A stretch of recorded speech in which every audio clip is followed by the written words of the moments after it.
देखिए, कांग्रेस वाले कहते हैं कि ना हवा है ना आंधी है, आज के युग में तो राहुल गांधी है। मैं तो कहता हूं ना हवा है ना आंधी है, देश का गद्दार मीर जाफर राहुल गांधी। किसी को अगर ये स्टेटमेंट गलत लगती है और लगता है कि बस ऐसे ही बोल दिया, नहीं, ऐसे गद्दारों को ये देश कब तक सहेगा भाई? कोई एक बार हो सकती है गलती, 2 बार हो सकती है गलती, 3 बार हो सकती है गलती, लेकिन ये तो सीरियल ऑफेंडर है। जब देश ने 370 हटाया, इनके स्टेटमेंट को इमरान खान ने यूनाइटेड नेशन में कोट किया।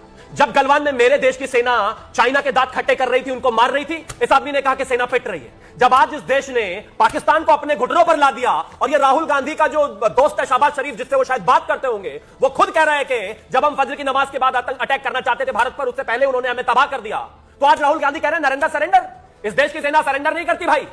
इस देश की सेना ने ना आज तक सरेंडर किया, ना सरेंडर कर सकती है। लेकिन हां, इस देश में कुछ मीर जाफर है और ये देश उनको कब तक रहने के लिए तैयार है, देखने वाली बात है। मैं ऐसा कहना चाहता हूं, क्लाइव के पास मात्र 20,000 की सेना थी और सिराजुद्दौला के पास 1 लाख की, लेकिन वो जो मीर जाफर गद्दार था, उसने सिराजुद्दौला को हरवा दिया और क्लाइव जीत गया। इस देश में भी ऐसे मीर जाफर और गद्दार बैठे हैं। कभी ये कहते हैं इस देश के विदेश मंत्री को कि वो मुखबिर हैं, कभी वो कहते हैं नरेंद्र सरेंडर, कभी वो इस तरह की बातें करते हैं, कभी कहते हैं जेट कितने गिरे। ऑलराइट, इस देश में ऐसे लोगों की जगह नहीं है भाई। संजीव जी हमारे साथ है। स्वतंत्रता को, सॉवरेनिटी को, इस देश की फौज को आप गाली नहीं दे सकते। एक सेकंड रुकिए, बाकी रहमान और उसके बाद में। लेकिन लोगों के मन में ये सवाल तो है कि आज मान लीजिए बायलैटरल इशू था, पाकिस्तान से फोन आए, तो ये युद्ध विराम की घोषणा पहले ट्रंप की ट्विटर हैंडल से क्यों होता है? देश के प्रधानमंत्री क्यों चुप हैं, क्यों नहीं जवाब दे रहे हैं? ट्रंप से आपको बहुत प्रेम है, चलिए ठीक है, आप ही की बात मान लेता हूं। ट्रंप ने कहा भारत पाकिस्तान के बीच 1000 साल का झगड़ा है।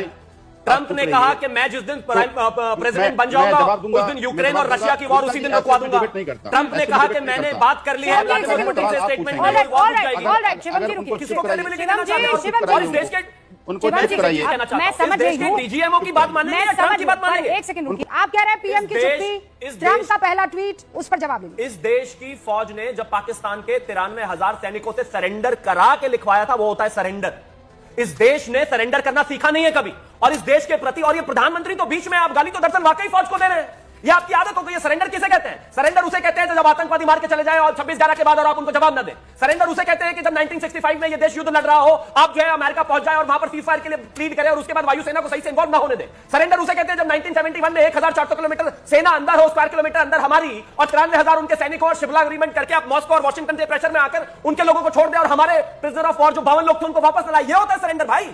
देश में घुसकर मारना, मेरे सवाल का जवाब आतंकवादियों को मौत के घाट उतारना कब से सरेंडर हो गया भाई?